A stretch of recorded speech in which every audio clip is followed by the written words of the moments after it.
The Wind in the Willows by Kenneth Grahame. Chapter 10. The Further Adventures of Toad. The front door of the hollow tree faced eastwards, so Toad was called at an early hour, partly by the bright sunlight streaming in on him, partly by the exceeding coldness of his toes, which made him dream that he was at home in bed in his own handsome room, with the Tudor window, on a cold winter's night, and his bedclothes had got up, grumbling and protesting that they couldn't stand the cold any longer, and had run downstairs to the kitchen fire to warm themselves. And he had followed on bare feet along miles and miles of icy, stone-paved passages, arguing and beseeching them to be reasonable. He would probably have been aroused much earlier had he not slept for some weeks on straw over stone flags, and almost forgotten the friendly feeling of thick blankets pulled well up around the chin. Sitting up, he rubbed his eyes first and his complaining toes next, wondered for a moment where he was, looking round for a familiar stone wall and little barred window, then with a leap of the heart remembered everything, his escape, his flight, his pursuit, remembered, first and best thing of all, that he was free. Free! The word and the thought alone were worth 50 blankets. He was warm from end to end as he thought of the jolly world outside, waiting eagerly for him to make his triumphal entrance, ready to serve him and play up to him, anxious to help him and to keep him company, as it always had been in days of old before misfortune fell upon him. He shook himself and combed the dry leaves out of his hair with his fingers, and, his toilet complete, marched forth into the comfortable morning sun, cold but confident, hungry but hopeful, all nervous terrors of yesterday dispelled by rest and sleep and frank and heartening sunshine. He had the world all to himself that early summer morning. The dewy woodland, as he threaded it, was solitary and still. The green fields that succeeded the trees were his own to do with as he liked. The road itself, when he reached it, in that loneliness that was everywhere, seemed like a stray dog to be looking anxiously for company. Toad, however, was looking for something that could talk, and tell him clearly which way he ought to go.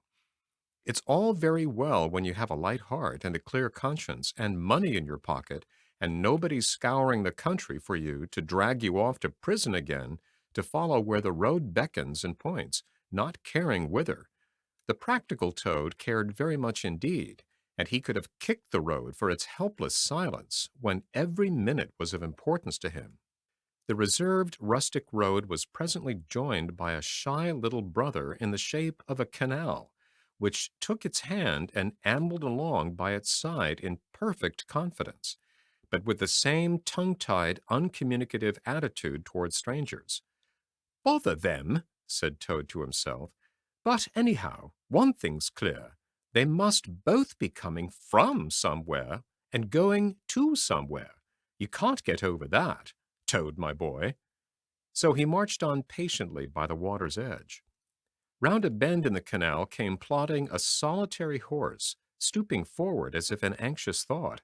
From rope traces attached to his collar stretched a long line, taut but dipping with his stride, the further part of it dripping pearly drops. Toad let the horse pass and stood waiting for what the fates were sending him. With a pleasant swirl of quiet water at its blunt bow, the barge slid up alongside of him, its gaily painted gunwale level with the towing path, its sole occupant a big stout woman wearing a linen sunbonnet, one brawny arm laid along the tiller. "A nice morning, ma'am," she remarked to Toad as she drew up level with him. "I dare say it is, ma'am," responded Toad politely, as he walked along the towpath abreast of her. "I dare say it is a nice morning to them that's not in sore trouble, like what I am. Here's my married daughter. She sends off to me post-haste to come to her at once, so off I comes, not knowing what may be happening or going to happen, but fearing the worst, as you will understand, ma'am, if you're a mother too. And I've left my business to look after itself. I'm in the washing and laundering line, you must know, ma'am, and I've left my young children to look after themselves, and a more mischievous and troublesome set of young imps doesn't exist, ma'am, and I've lost all my money, and lost my way, and as for what may be happening to my married daughter, why, I don't like to think of it, ma'am." "Where might your married daughter be living, ma'am?" asked the barge-woman. "She lives near to the river, ma'am," replied Toad, "close to a fine house called Toad Hall, that's somewheres hereabouts in these parts. Perhaps you may have heard of it?" "Toad Hall? Why, I'm going that way myself," replied the barge-woman. "This canal joins the river some miles further on, a little above Toad Hall, and then it's an easy walk.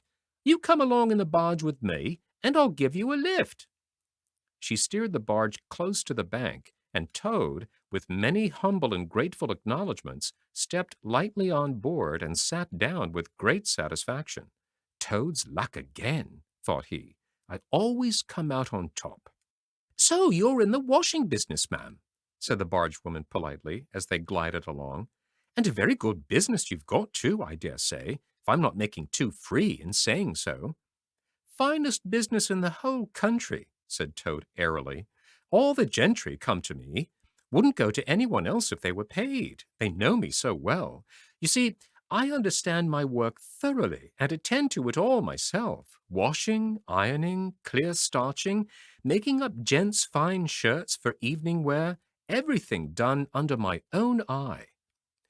"But surely you don't do all that work yourself, ma'am?" asked the barge-woman respectfully. "Oh, I have girls," said Toad lightly. 20 girls or thereabouts, always at work. But you know what girls are, ma'am. Nasty little hussies, that's what I call 'em." "So do I, too," said the barge-woman with great heartiness. "But I dare say you set yours to rights, the idle trollops. And are you very fond of washing?" "I love it," said Toad. "I simply dote on it. Never so happy as when I've got both arms in the wash-tub. But then it comes so easy to me, no trouble at all. A real pleasure, I assure you, ma'am." "What a bit of luck meeting you," observed the barge-woman thoughtfully. "A regular piece of good fortune for both of us." "Why, what do you mean?" asked Toad nervously. "Well, look at me now," replied the barge-woman. "I like washing, too, just the same as you do. And for that matter, whether I like it or not, I have got to do all my own naturally, moving about as I do. Now my husband, he's such a fellow for shirking his work and leaving the barge to me that never a moment do I get for seeing to my own affairs. By rights, he ought to be here now, either steering or attending to the horse, though luckily the horse has sense enough to attend to himself. Instead of which he's gone off with a dog to see if they can't pick up a rabbit for dinner somewhere. Says he'll catch me up at the next lock. Well, that's as may be. I don't trust him once he gets off with that dog, who's worse than he is. But meantime, how am I to get on with my washing?" "Oh, never mind about the washing," said Toad, not liking the subject. "Try and fix your mind on that rabbit. A nice, fat young rabbit, I'll be bound. Got any onions?" "I can't fix my mind on anything but my washing," said the barge-woman, "and I wonder you can be talking of rabbits, with such a joyful prospect before you. There's a heap of things of mine that you'll find in a corner of the cabin. If you'll just take one or two of the most necessary sort, I won't venture to describe them to a lady like you, but you'll recognize them at a glance, and put them through the wash-tub as we go along, why, it'll be a pleasure to you, as you rightly say, and a real help to me. You'll find a tub handy, and soap, and a kettle on the stove, and a bucket to haul up water from the canal with. Then I shall know you're enjoying yourself, instead of sitting here idle, looking at the scenery and yawning your head off." "Here, you let me steer," said Toad, now thoroughly frightened, "and then you can get on with your washing your own way. I might spoil your things, or not do 'em as you like. I'm more used to gentlemen's things myself. It's my special line." "Let you steer?" replied the barge-woman, laughing. "It takes some practice to steer a barge properly. Besides, it's dull work, and I want you to be happy. No, you shall do the washing you are so fond of, and I'll stick to the steering that I understand. Don't try and deprive me of the pleasure of giving you a treat."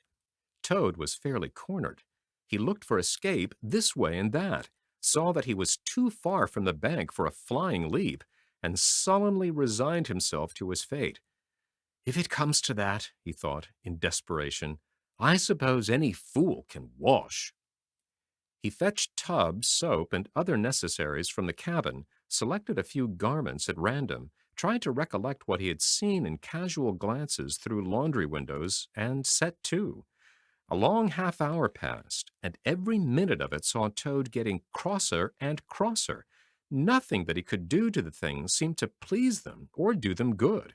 He tried coaxing, he tried slapping, he tried punching.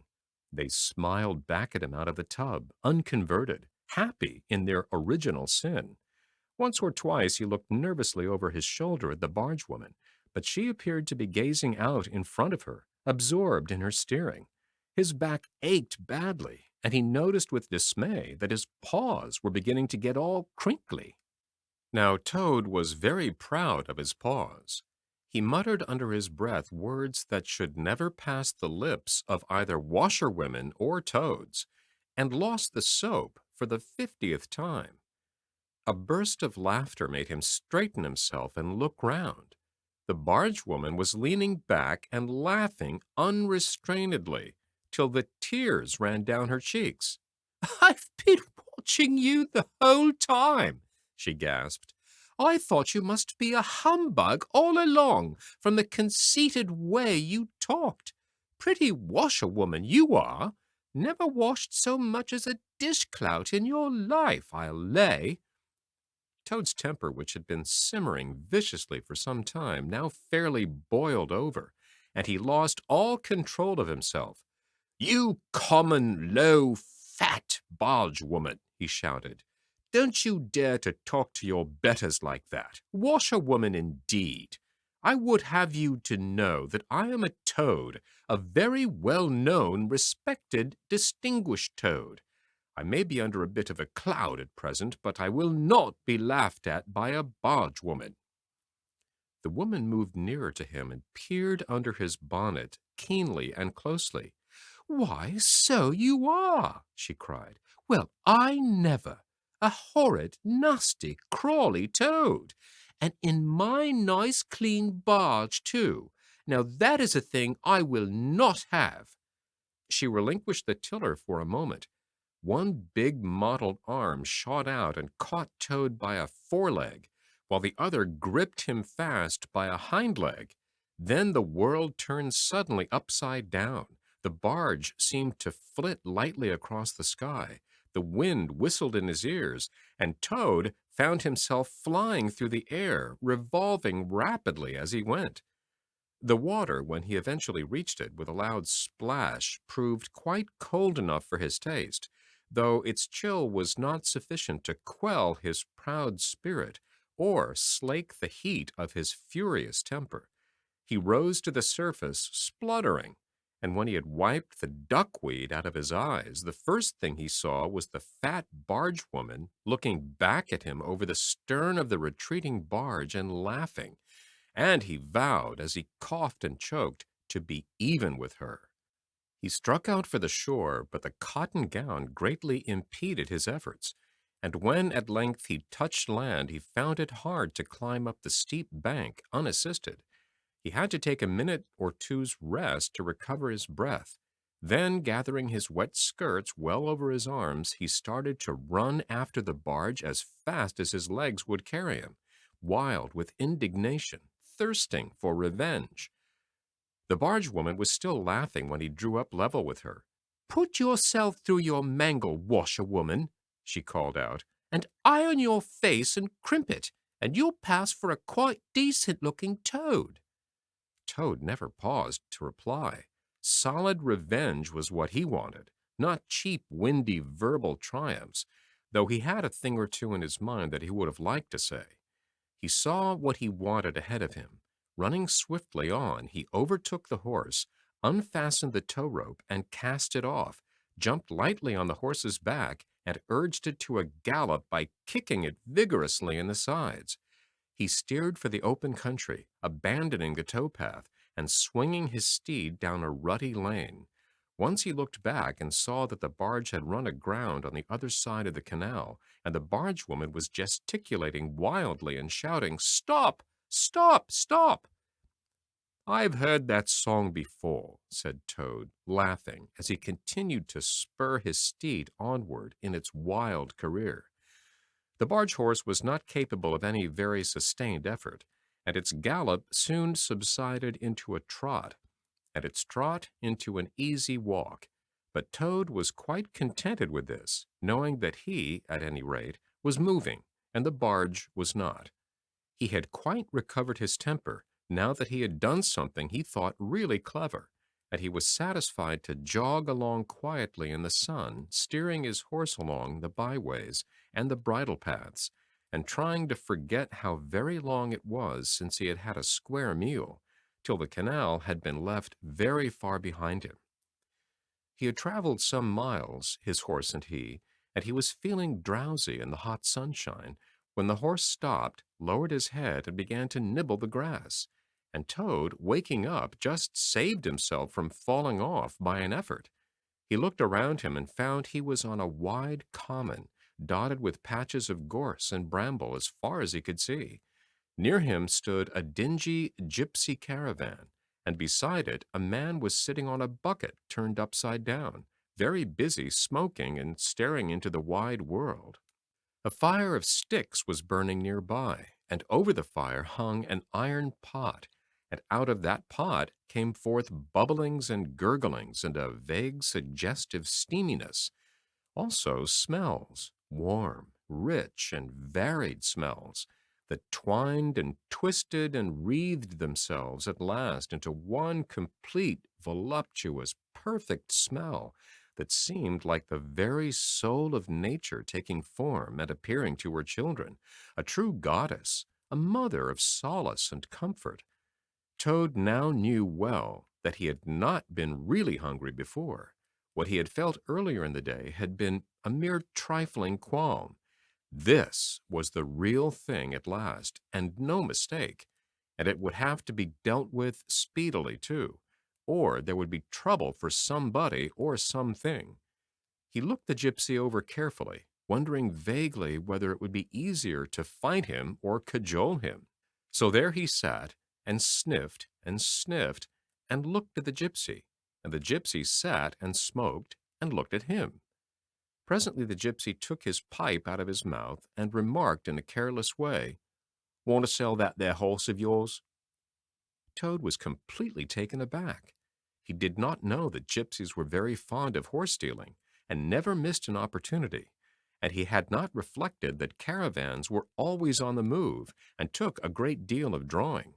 It had not occurred to him to turn the horse into cash, but the gypsy's suggestion seemed to smooth the way towards the two things he wanted so badly, ready money and a solid breakfast. "What?" he said. "Me sell this beautiful young horse of mine? Oh, no, it's out of the question. Who's going to take the washing home to my customers every week? Besides, I'm too fond of him, and he simply dotes on me." "Try and love a donkey," suggested the gypsy. "Some people do." "You don't seem to see," continued Toad, "that this fine horse of mine is a cut above you altogether. He's a blood horse, he is, partly. Not the part you see, of course, another part. And he's been a prize hackney, too, in his time.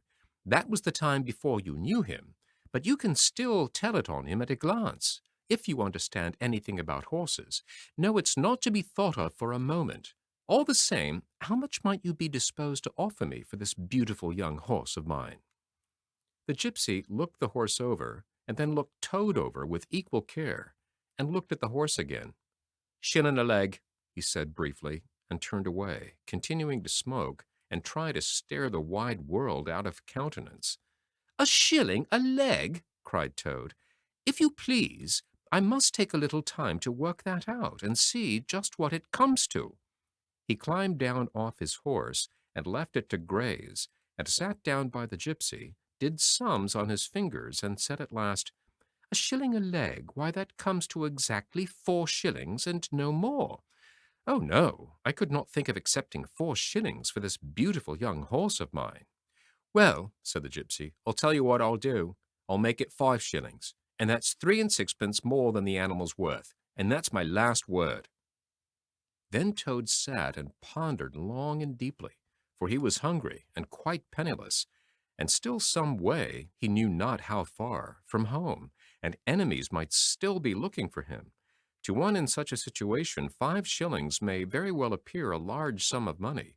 On the other hand, it did not seem very much to get for a horse. But then, again, the horse hadn't cost him anything, so whatever he got was all clear profit. And he said firmly, Look here, gypsy, I'll tell you what we will do, and this is my last word. You shall hand me over 6 shillings and 6pence cash down, and further, in addition thereto, you shall give me as much breakfast as I can possibly eat, at one sitting, of course, out of that iron pot of yours that keeps sending forth such delicious and exciting smells. In return, I will make over to you my spirited young horse, with all the beautiful harness and trappings that are on him freely thrown in.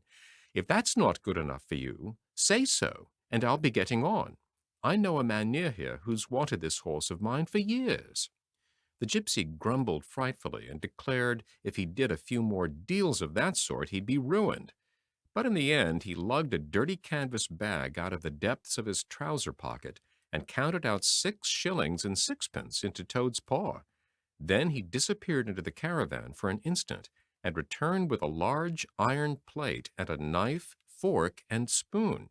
He tilted up the pot, and a glorious stream of hot, rich stew gurgled into the plate. It was, indeed, the most beautiful stew in the world, being made of partridges and pheasants and chickens and hares and rabbits and peahens and guinea fowls and one or two other things.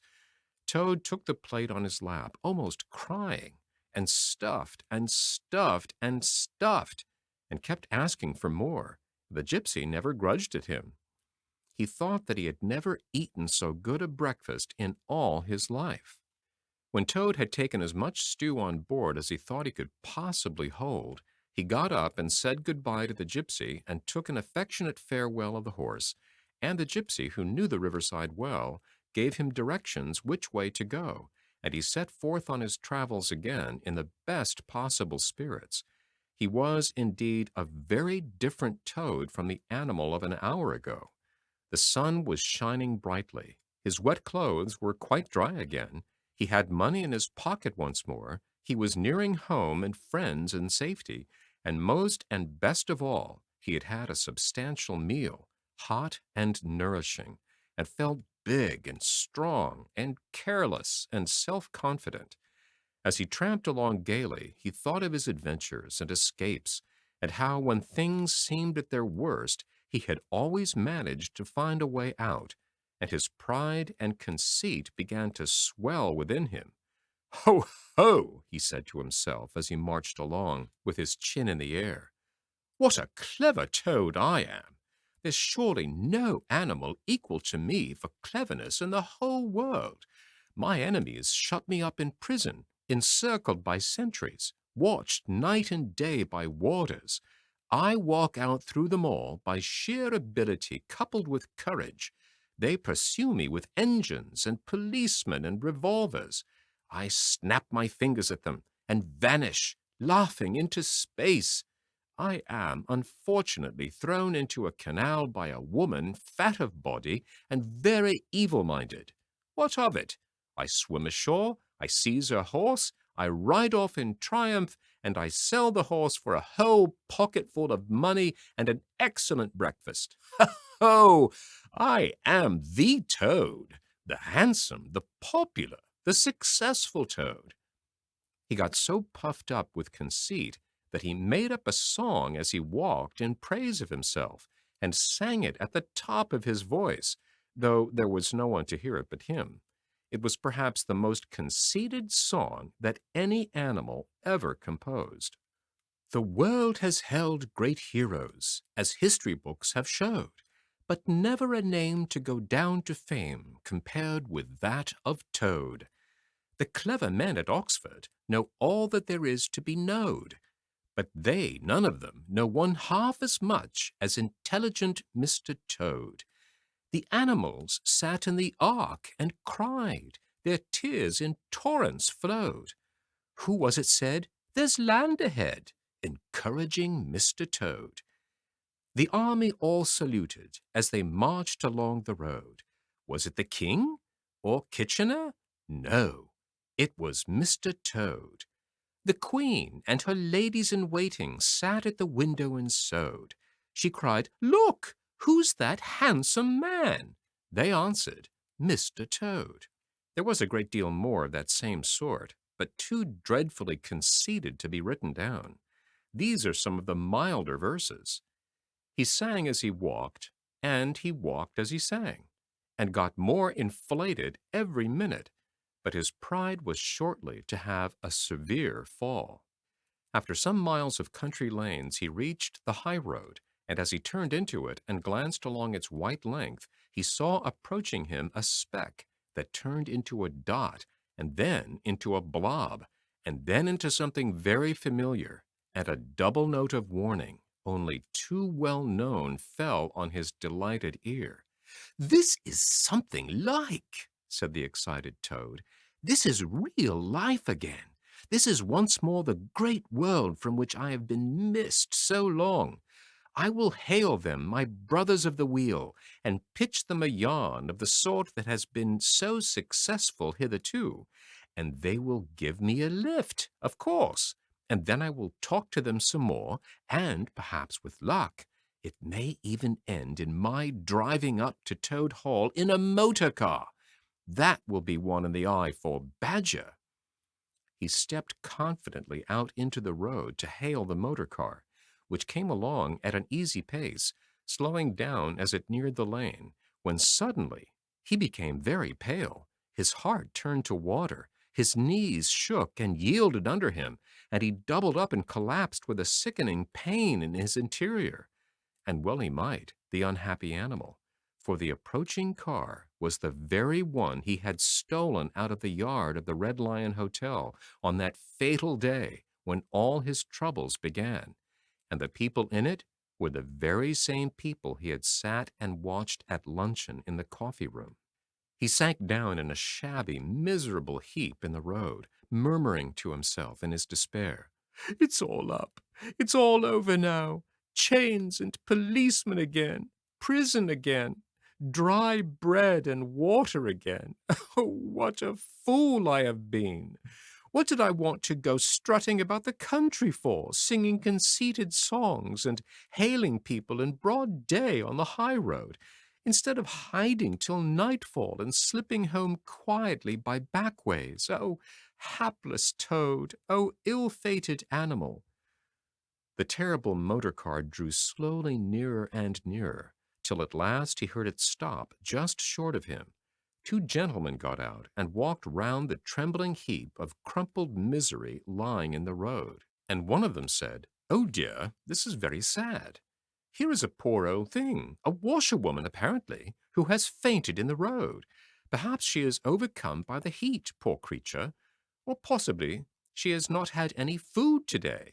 Let us lift her into the car and take her to the nearest village, where doubtless she has friends."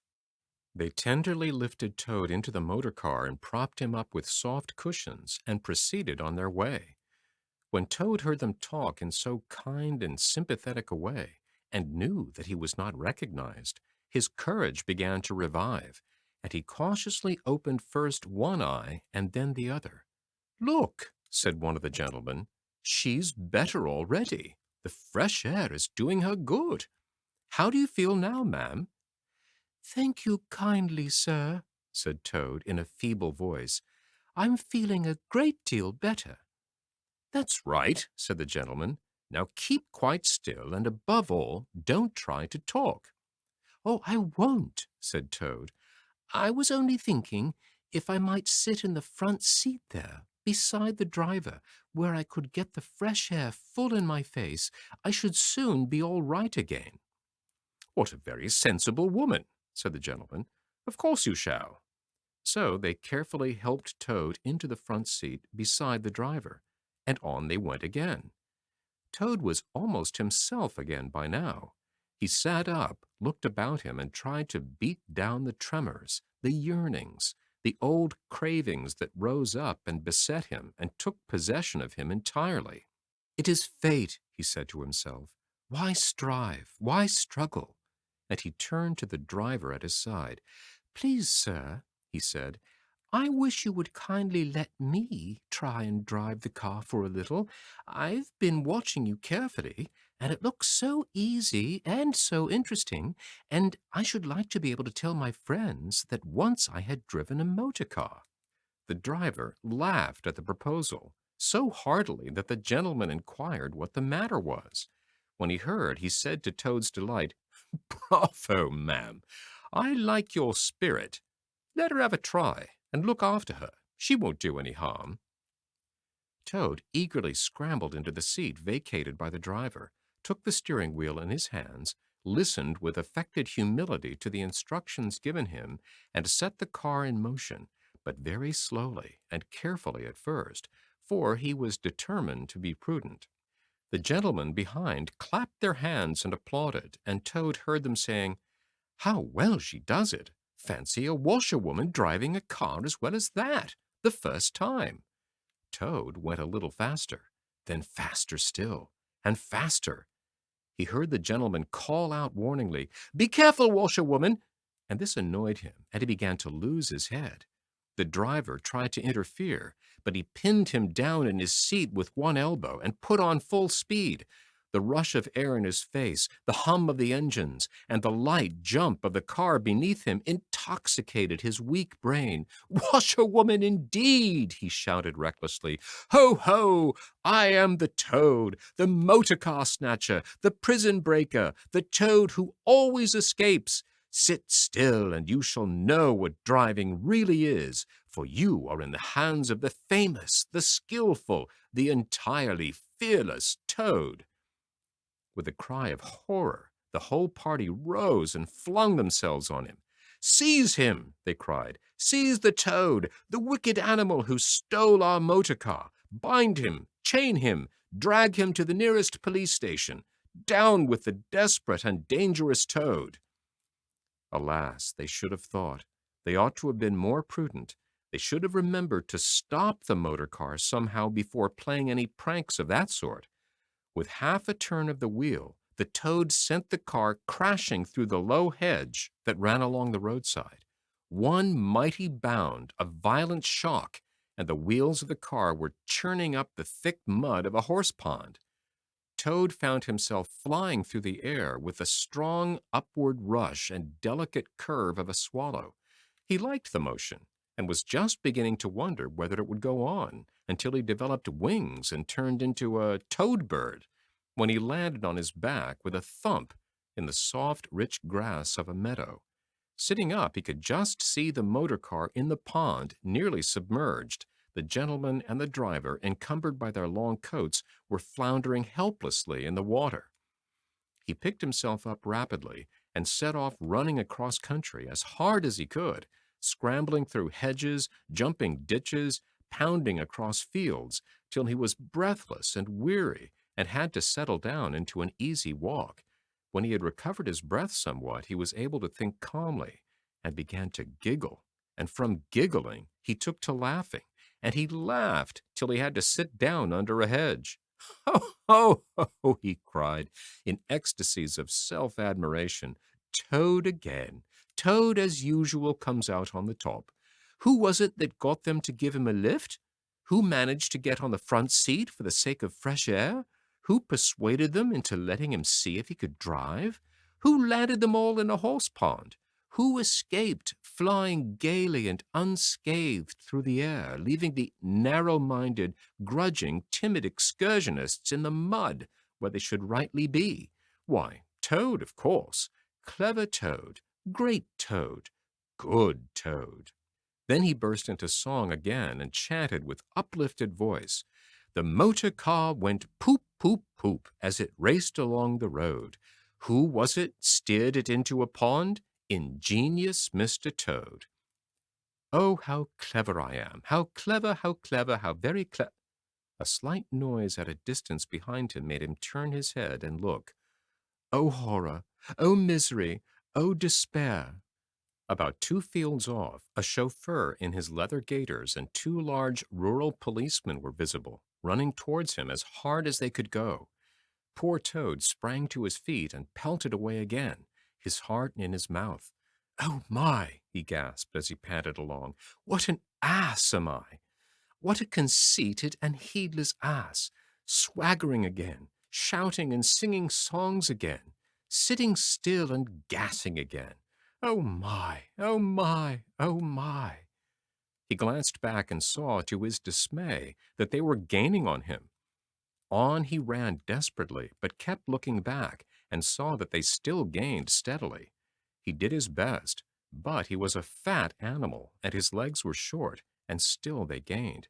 He could hear them close behind him now. Ceasing to heed where he was going, he struggled on blindly and wildly, looking back over his shoulder at the now triumphant enemy, when suddenly the earth failed under his feet.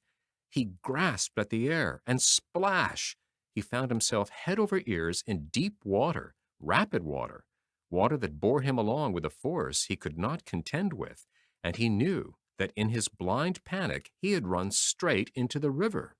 He rose to the surface and tried to grasp the reeds and the rushes that grew along the water's edge, close under the bank, but the stream was so strong that it tore them out of his hands. "Oh, my!" gasped poor Toad. "If I ever steal a motor-car again, if I ever sing another conceited song—" Then down he went, and came up breathless and spluttering. Presently he saw that he was approaching a big dark hole in the bank, just above his head, and as the stream bore him past, he reached up with a paw and caught hold of the edge and held on. Then slowly and with difficulty he drew himself up out of the water, till at last he was able to rest his elbows on the edge of the hole. There he remained for some minutes, puffing and panting, for he was quite exhausted. As he sighed and blew and stared before him into the dark hole, some bright small thing shone and twinkled in its depths, moving towards him. As it approached, a face grew up gradually around it, and it was a familiar face, brown and small, with whiskers, grave and round, with neat ears and silky hair. It was the water rat.